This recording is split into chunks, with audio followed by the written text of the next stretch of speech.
बिस्मिल्लाहिर्रहमानिर्रहीम। Hi guys, this is Ahmad and welcome to my YouTube forex money channel. उम्मीद करता हूँ आप सब खैरियत से होंगे। आप लोगों के सामने इस time USD JPY 4 our chart मैंने ओपन किया हुआ है और जिसमें कल का जो H1 चार्ट का इंट्राडे स्ट्रक्चर था वो यहाँ पे ऑलरेडी मेंशन्ड है। ये मेंशन रखने का बेसिकली पर्पस ये था कि आप लोगों के लिए, खासतौर पे बिगिनर्स के लिए, ये एक बहुत इंफॉर्मेटिव चीज़ है कि जब आपके हाथ कोई स्ट्रक्चर लग जाता है और आप फिर उसको ट्रेलिंग करके चलने देते हैं तो फिर आपके लिए 100-150 पिप का जो रिवॉर्ड है वो बड़ा मामूली सा बन जाता है। जैसा कि हमारे सामने इस ट्रेड ने सिर्फ जो है वो हमें 120 पिप्स प्लस का जो रिवॉर्ड है वो दिया। अगर से थोड़ा वेट करवा के दिया, ऑफ कोर्स पेशेंस लेवल में, इसीलिए हमेशा कहता हूँ कि पेशेंस लेवल आप में होना बहुत ज़रूरी है। अच्छा, अब ये उन ट्रेडर्स के लिए है जिन्होंने, अगर किसी ने ट्रेलिंग जो है वो इसका होल्ड करवाया हुआ है ट्रेलिंग स्टॉप लगा के, तो मैं आपको सजेस्ट ये करूंगा कि इसकी जो है कुछ पिप्स जो है वो आप बुक कर लें। एटलीस्ट इतनी पिप्स बुक कर लें कि आपका जो वीकेंड है आसान अल्फाज में वो अच्छा गुजर जाए। तो ये हमारे सामने 4 आवर चार्ट ओपन है। अच्छा, 4 आवर चार्ट में मैंने एक सपोर्ट एरिया ड्रॉ किया हुआ है। इंटरडे बेसिस पे तो हम चल ही रहे हैं, अभी 1 आवर चार्ट पे हम इसका एनालाइज करेंगे। तो 4 आवर चार्ट पे ये एक सपोर्ट एरिया मैंने जो है मेंशन किया हुआ है, इसको नोट कर लें। और हो सकता है ये हमें जो है सोनर टर्म जो है वो हमें ये एरिया देखने को मिले, इसके बहुत हाई चांसेस हैं। तो आए चलते हैं अपने स्ट्रक्चर ड्राइंग की तरफ। जैसा कि ये एक जो डाइवर्जेंस की सूरत थी या एक जो ट्रेंड लाइन की सूरत थी ये बनी हुई थी, और ये बेसिकली डाइवर्जेंस का ऐसा सिनेरियो होता है और इसमें कहीं पे भी कंफ्यूज होने की ज़रूरत नहीं होती। ये हमारे पास H4 के चार्ट में मैंने कल ये लाइन ड्रॉ की थी और आज भी मैं इसको कतन जो है वो इग्नोर नहीं करूँगा और इसको जहन में रखते हुए ही हम जो इंट्राडे एनालिसिस हैं उसका कुछ फॉलोअप लेंगे।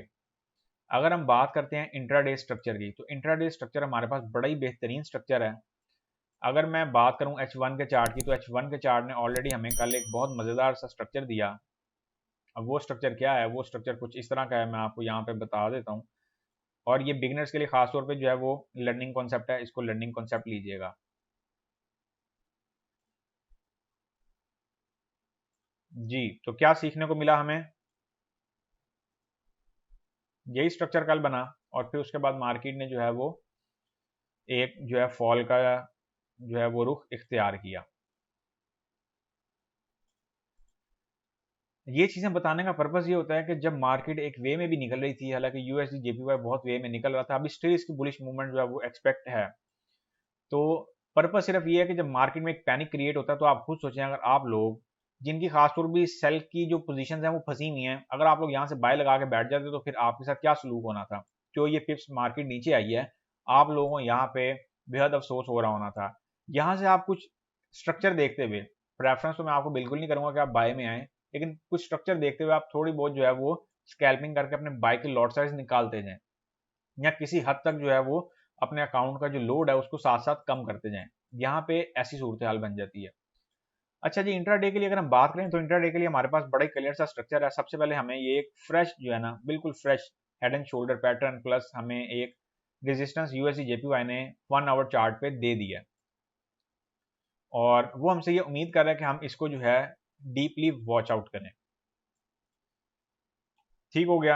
दूसरी चीज हमारे पास जो बड़ी गौरतलब आ रही है यूएसडी जेपीवाई के पेयर में, वो ये ट्रेंड लाइन बनती हमें कुछ दिखाई दे रही है, और ट्रेंड लाइन की पावर का तो आप लोगों को पता ही है। मेरा नहीं ख्याल मुझे कोई भी चीज बताने की जरूरत है, क्योंकि ट्रेंड लाइन जब परफॉर्म करती है, और अगर ये ट्रेंड लाइन परफॉर्म करने निकल पड़ी, मार्क माय वर्ड्स, अगर ये ट्रेंड लाइन चल पड़ी तो ये ट्रेंड लाइन मार्केट को उठा के सीधा जो है वो कुछ ऐसी सूरत जो है वो इख्तियार करते हुए इस सपोर्ट एरिया का टेस्ट लाजमी करवाएगी। देन उसके बाद मार्केट जहां मर्जी जाए, वो बात की बात है। ये मैंने आपको एक बहुत बहुत खुला स्ट्रक्चर बता दिया है। फर्दर जो इसकी डीप डिटेल्स हैं वो हम वीकेंड पे जो है वो डिस्कस करेंगे। वीकेंड के जो एनालिसिस होंगे अब उनमें हमारी जो है डिस्कशन चलेगी। तो इन चीज़ों को भी आप जहन में रख लें, बहुत मोहतात होकर जहन में रख लें। अभी के लिए मैं इसको यहाँ से रिमूव कर रहा हूँ। अच्छा जी, इंट्राडे बेसिस पे हमारे पास जो स्ट्रक्चर बनेगा वो क्या बनेगा? इंट्राडे बेसिस पे हमारे पास, अच्छा जिनका तो प्रीवियस स्ट्रक्चर चल रहा है, मैं एडवाइस करूंगा कि वो लोग वो स्ट्रक्चर चलने दें।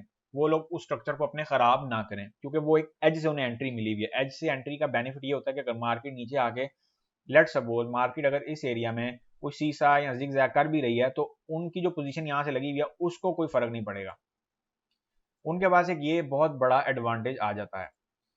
अगर मैं बात करूं इंट्राडे की, तो इंट्राडे पे हमारे पास जो कुछ स्ट्रक्चर आता हुआ दिखाई दे रहा है वो कुछ रिमेन इस ट्रेंड लाइन के एरिया से आता हुआ दिखाई दे रहा है, लेकिन इसमें एसएल रेशो थोड़ी ज़्यादा हो सकती है। इस चीज़ का भी आप लोगों ने जो है वो ख्याल रखना है और जहन में रखना है। और मैं आपको सजेस्ट ये करूंगा कि अगर आप इस ट्रेंड लाइन के नियर बाय कोई एंट्री लेना चाह रहे हैं तो उसमें आप लोग जो है वो स्मॉल लॉट साइज से लें, क्योंकि इसका एसएल है बड़ा आ रहा है इंट्राडे बेसिस पे, या एसएल ज़्यादा आ रहा है 70 पिप्स का आ रहा है, तो आप लोगों को पार्शली एंट्री करके ना स्मॉल लॉट साइजेस कर लें, ताकि आप लोगों को अगर इन केस एसएल हिट हो भी तो आप लोगों को ज़्यादा जो है वो लॉस का सामना ना करना पड़े। यही वजह है कि मैं हमेशा कहता होता हूँ, कल जब मुझे मार्केट जब यहाँ पे थी ना कल, तो यहाँ पे या इस लेवल पे मुझे बहुत सारे जो है वो मैसेजेस आ रहे थे और मुझे बहुत सारी जो है ना क्वेश्चंस पूछे जा रहे थे कि यहाँ से हम बाय में एंटर हो जाएं। अब आप खुद देख सकते हैं कि मार्केट ने अनदर आपको एक अपवर्ड की जो लेग मूवमेंट देखी, अगेन वो डाउन पे आ गई।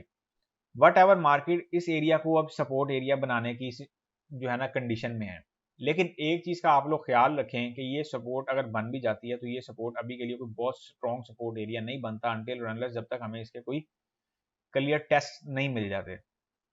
और ये भी पॉसिबल मूवमेंट है। अब यहाँ 2 से 3 सिनेरियोज बन रहे हैं, इस चीज़ को आप इंट्राडे बेसिस पे जहन में रख लें। स्कैल्पिंग पॉइंट ऑफ व्यू से हमारे पास जो सिनेरियो बनेगा वो इस सपोर्ट एरिया से कुछ बन सकता है। ये सिर्फ स्कैल्पिंग पॉइंट ऑफ व्यू से है, और इसकी मैं जो आपको कुछ डिटेल्स अगर देता हूँ ना तो वो कुछ इस मद में दूंगा, इनको आप वैसे ही नोट कर लें। अगर आपने स्कैल्पिंग करनी है तो यहाँ तक आप जो है इस ट्रेंड लाइन तक अपनी कुछ स्कैल्पिंग टिप्स जो है वो देख सकते हैं। और जो एसएल आपकी रेंज होगी वो आप कुछ चीज़ें होती हैं जो स्कैल्पिंग होती है ना, स्कैल्पिंग उसको आप कोशिश किया करें कि वैसे ही नोट कर लिया करें। और एसएल आपका ये आएगा, ये एरिया तकरीबन 30 टू 35 पिप का एसएल बन रहा है। इनको गौर से देख लें। मैं चार्ट जो है वो जूम इन कर देता हूँ ताकि आप लोगों को बेहतर तरीके से जो है ना वो चीज़ समझ आ सके। लें जी, ये स्कैल्पिंग जो रेंज है ना इंट्राडे की स्कैल्पिंग रेंज ये है। जो इंट्राडे स्ट्रक्चर है वो ये है, कहीं पे कंफ्यूज होना, ये इंट्राडे स्ट्रक्चर है, ये स्कैल्पिंग रेंज है इंट्राडे के हवाले से, कि जहाँ पे आप कुछ 5 10 15 20 पिपें जो है वो इंट्राडे स्कैल्पिंग करके निकल सके मार्केट से। ये मैंने आपको एडवांस में इसीलिए ये चीज़ बता दी है। अब आप इसके अकॉर्डिंग जो है वो अपनी ट्रेडिंग एक्टिविटी प्लान कर सकते हैं। ये मैं यहाँ से रिमूव करने जा रहा हूँ, चीज़ें नोट कर लिया करें ताकि आपको जो है बाद में भी आसानी हो। इंट्राडे का अगर हम स्ट्रक्चर पकड़ते हैं तो वो हम स्ट्रक्चर यहीं से पकड़ेंगे, और मैं इंट्राडे की कोशिश करूंगा कि आप जो है ना वो सेलिंग की प्रेफरेंस लें। अगर यहाँ से आपने एक स्मॉल ट्रेड में एंटर होना तो आप हो सकते हैं इस एरिया से। इस एरिया से भी हमारे पास एक ट्रेड जो है वो बन सकती है, 5 10 15 20 या 30 40 पिप तक की ट्रेड जो है वो बहुत इजीली बन सकती है। स्कैल्पिंग करना चाहें तो वो आपकी मर्जी, आप इस एरिया से जो है एंटर हो लें। हम चूंकि बात कर रहे थे टेक्निकल सिनेरियो की, टेक्निकल सिनेरियो हमारे पास जो है वो इस जो है ट्रेंड लाइन से जो है वो हमें आता हुआ दिखाई दे रहा है। मैं यहाँ पे डिटेल्स में एंटर करने जा रहा हूँ, इनको नोट कर लें और इसके अकॉर्डिंग अपनी ट्रेडिंग एक्टिविटी को देख लीजिएगा। जहाँ पे आपको समझ आ रहा हो कि मुझे प्रॉफिट मिल रहा है और मुझे मार्केट से निकल जाना चाहिए, तो बराए मेहरबानी वहाँ पे निकल जाया करें, बजाय इसके कि आप लोग मार्केट में जो है वो बैठे रहें और ये इंतजार करें कि नहीं मार्केट इस लेवल तक आएगी तो हम कुछ डिसीजन ले पाएंगे, वरना हम कुछ भी नहीं करेंगे। अच्छा जी, USD JPY H1 chart analysis की हम बात कर रहे हैं। हम आज के दिन स्कैल्पिंग तो मैंने आप लोगों को बता दिया, स्कैल्पिंग जो है उसको आप बाय में रखें, और जो टेक्निकल स्ट्रक्चर है मैं वो यहाँ पे जो है वो एंटर कर रहा हूँ, उसकी डिटेल्स नोट कर लें। हम इंटरडे बेसिस पे टेक्निकल लेवल्स को मद्देनजर रखते हुए यूएसडी जेपीवाई को अगेन सेल करने का सोच रहे हैं। सेल एट 136.00 के लेवल से, या इसको 136.00 टू 10 का लेवल कर लें। TP1 की अगर हम बात करेंगे तो TP1 हम इसका रखेंगे 135.50। TP2 की अगर हम बात करेंगे तो TP2 हम इसका रखेंगे 135.00 का लेवल। TP3 की अगर हम बात करेंगे तो TP3 हम इसका रखेंगे 134.50 का लेवल। SL की अगर हम बात करते हैं तो SL हम इसका रखेंगे 136.73 का लेवल। ये मैंने इंट्राडे बेसिस के स्ट्रक्चर के लिए डिटेल्स जो है वो एंटर कर दी हैं, इनको नोट कर लें, कहीं पे भी कंफ्यूज होने की ज़रूरत नहीं है। मैं यहाँ पे जो है इसको मूव अप कर देता हूँ ताकि आप लोगों का स्ट्रक्चर जो है वो कहीं पे भी समझने में उसमें कन्फ्यूजन ना हो। और ऑफ कोर्स एक चीज़ बड़ी क्लियरली ज़हन में रखिएगा, सबसे पहले तो हम यहाँ पे इसकी जो है वो डिटेल जो है वो मैं एंटर कर देता हूँ।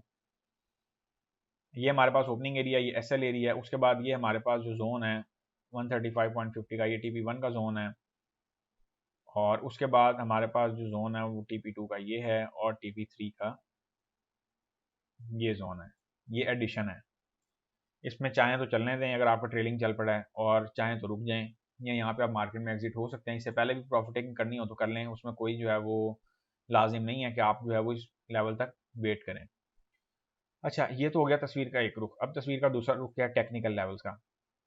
अगर इस ट्रेंड लाइन का ब्रेकआउट हो जाता है, मार्केट इस ट्रेंड लाइन का ब्रेकआउट कर देती है, ऊपर चली जाती है, और देन एक रीटेस्ट देती है और इस ट्रेंड लाइन से ऊपर ऊपर ही रहती है, और कैंडल्स की क्लोजिंग जो है वो ऊपर ऊपर देती है, तो देन अगेन हो सकता है कि हमें एक नया हाई देखने को मिल जाए, जो कि 137.10, 137.30, 137.50 का लेवल हो सकता है। लिहाजा दोनों सूरतों में आपने बहुत सोच समझ के जो है वो अपनी ट्रेडिंग एक्टिविटी प्लान करनी है।